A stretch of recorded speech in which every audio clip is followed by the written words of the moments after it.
Well, Prof. Burrs, Professor Burrs, he ate a while.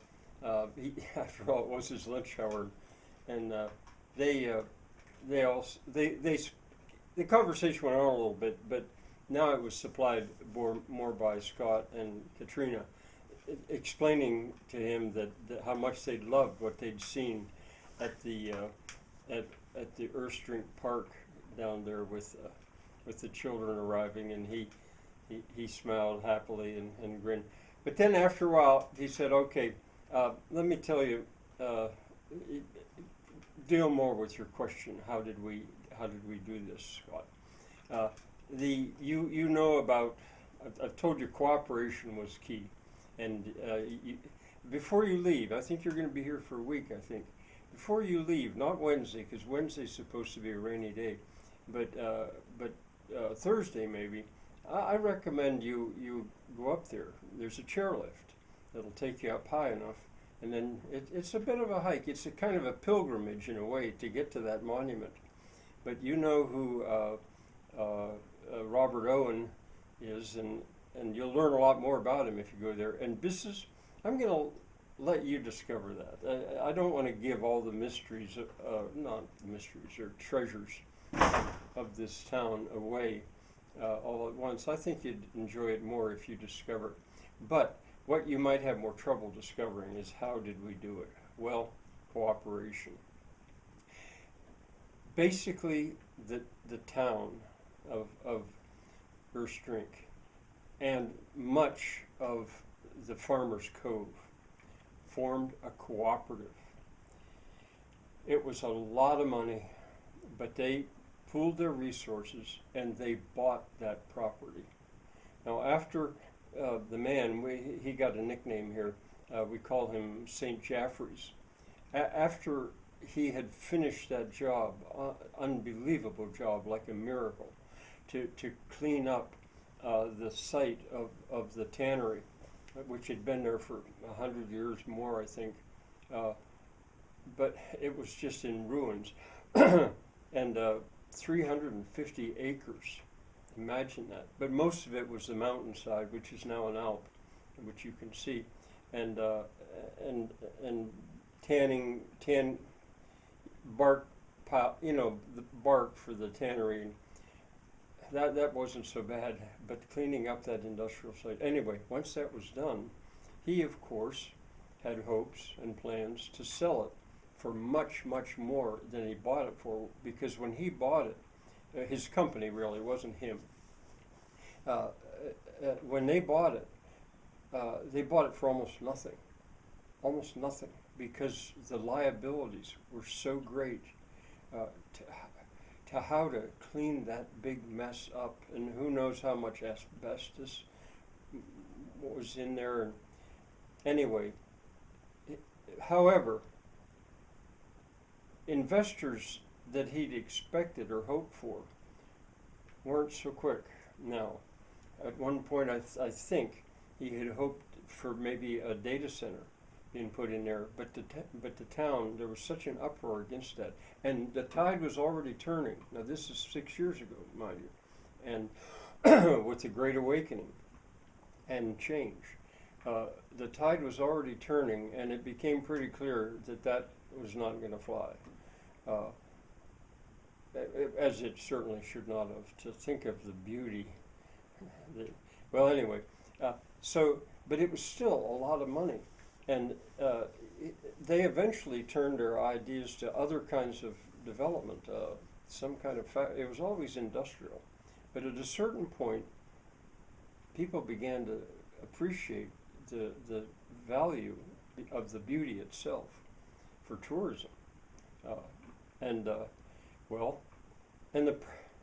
price was still high. It was an enormous achievement, but enough people of First Drink got together and from Farmers Cove, and they pooled their resources into a cooperative that bought the land. They bought the site. And of course that was only the start, because it was just empty land. All those 3 hotels, that are down there, they're new. They're practically brand new, and they had to be built. But you wouldn't believe what, and the monument up there, and the chairlifts. There's two of them actually. The money involved in that was enormous. But one of the things that made it possible, and he said, let me pause for a second. Now remember, in a cooperative, that's not a corporation, or it's a form of a corporation. But to qualify as a cooperative, there's a big, big difference. It's one person, one vote. Not one share, one vote. You could have 100 shares and you have one vote, or you could have one share and you have one vote. It's truly democratic. And that was one of the reasons that so many people, there's a website for the Farmers Cove that has 25,000 followers.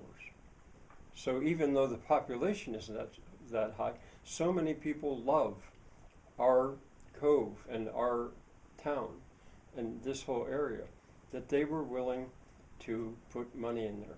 And there are some very rich people that live in this area. And they also did, knowing that they would only get one vote. Now, they could always withdraw their shares if they wanted to. It wasn't like they were just giving their money away. But they so much believed in it, and they so much cooperated. And so we got the funds together. And almost immediately, tourism began to pick up.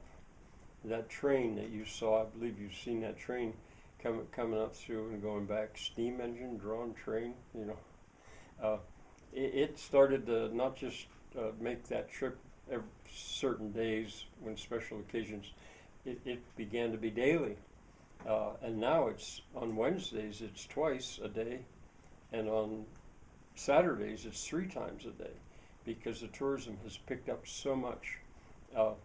And then with it, the little stores, which were once so charming. Well, when we look back, we think charming, but they were the heart of Earth's Drink before there was a bypass put through beside it that took all the traffic. And that I don't think you've seen that area yet, where there's all the fast food places and stuff that you'd imagine up there, but also the hardware store, clothing store, all of that stuff kind of was bled out of the town. But now it's all coming back, and that's some of the charm you've seen. Well, I'm going to finish my meal, and I'm gonna have to get back to work. I've got some guy. Oh, I know what he did. He decided he was going to try to walk back from the heart of Paris, because it was getting on toward evening over there now, and he's probably hopelessly lost. He thought he'd walk back to his hotel, which was up in the direction of the aqueduct. Did you know Paris had an aqueduct? Up by the baths. Did you know that Paris had a Roman baths? I don't know how well you know it, but anyway, he decided he'd walk back to his hotel, and I'm sure he's lost and probably distressed, so I've got to get back to him.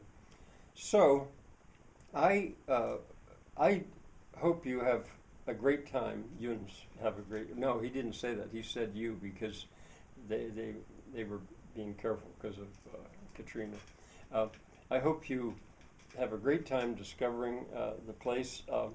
And Wednesday, when it rains, I highly recommend that you plan to spend most, if not all, of the day in the Polytechnic School, and that is a whole other discovery. Bye for now.